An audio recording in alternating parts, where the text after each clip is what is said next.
How's it going today, YouTube, and welcome back to Shainer's Mechanic Life. Are you like me, have a couple Milwaukee drawer setups for the Packout as well as the dolly on the bottom? And currently, you only got 6 drawers depending on what setup you have, and one of them is taken up with storing your wire. Do you want to free up a drawer to put other tools and diagnostic equipment or anything else? Well, I came up with an idea. Let me show you what I thought of. So I was at the Big Orange store and I saw one of these, the Milwaukee tool tray. Part number on that 48228045. And I figured, you know what, I could probably store my wire in those. Depending on what size wire you have and stuff like that and how big the rolls are, yeah, you could store them in there. You can get easily 8 rolls of wire in, but then as you're carrying it around, it's going to be shifting around. It'll be kind of a pain to deal with. So I decided to take it one step further. I'm going to turn this Milwaukee Packout tool tray into a portable wire storage system. And you don't need much. All you need is your tool tray, a little bit of ready rod, and some nylock nuts.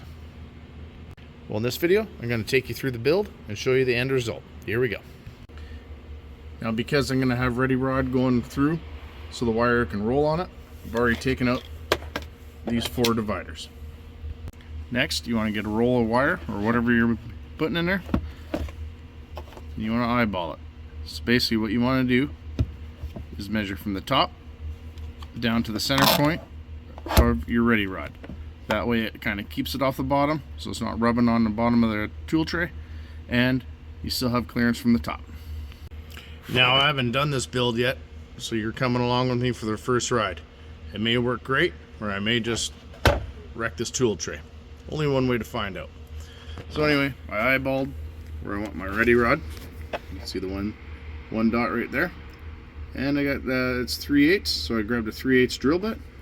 And I'll drill my first hole, and then I'll measure the rest, mark them out so they're nice and even.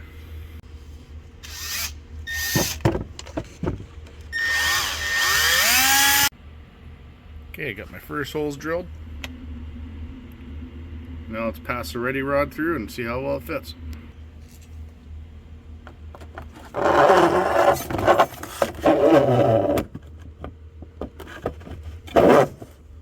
Just like that.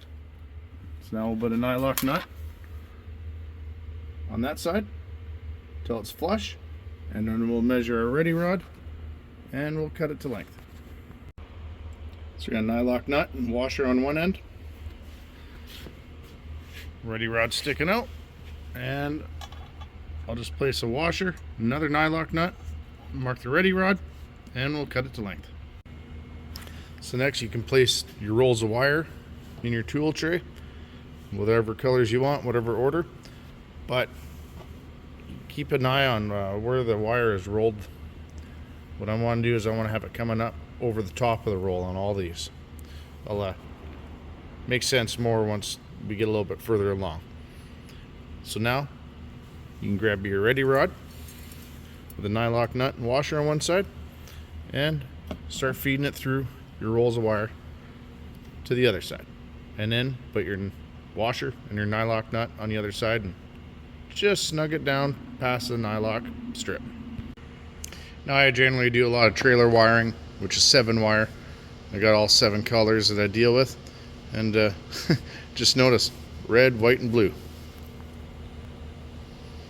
So next what I'm going to do is, to prevent them from shifting all over the place, just put a hairpin at each end of the wiring.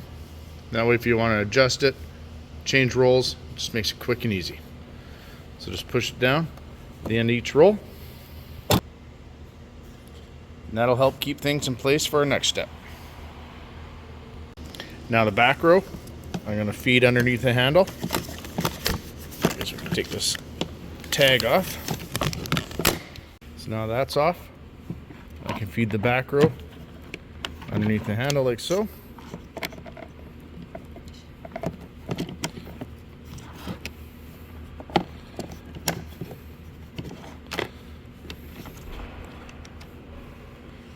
And then the front row, just eyeball it. And what I'm going to do, at the middle point of the roll, I'm going to put a mark on the front, on each roll of wire. And then, depending on what gauge of wire we have, we'll drill holes through the front, and we can pull them out through the front for easy access. Okay, I got my holes marked. So now what I'm going to do, cut off a piece of wire. I'll go to my drill bit selection, and then I'll find a bit that fits this just right. That way there's a little bit of restriction so it doesn't pull out and it doesn't bugger up the insulation. Okay, got my drill bit selected. So I'm going to go along and drill out all my holes. Now I got all my holes drilled through, I can go ahead and feed the wire through. So now you can easily see every color. Just pull out however much you need, cut it off, leave a couple inches sticking out so you can grab it easily the next time. Now, one thing not everybody knows about this Milwaukee tool tray is you're not just limited to carrying it around or putting it on top of your Packout stack. You can remove it, carry it with you, as you know, and also if you separate one of the stages of your stack, you can also put it on.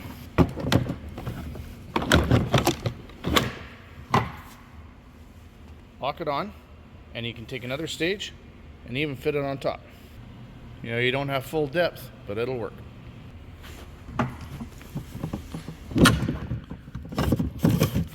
Just like so. You know, it's got a little bit of wobble to it, but it is an option.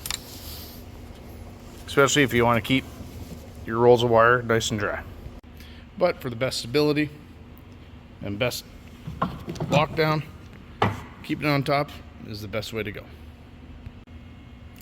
And if you got a Packout wall system, the only difference is you'd have to feed your wires out through the bottom. Well, what's everybody think of my Milwaukee Packout tool tray wire dispensing modification? If you like it, give me a thumbs up. If you see something I could do differently or improve on, let me know in the comments section. If you like the video and want to see more like it, hit the subscribe button and notification bell in the bottom right hand corner. That way you get notified when I get new videos coming out. Well, that's it for tonight, everybody. Have a good night, and thanks for watching.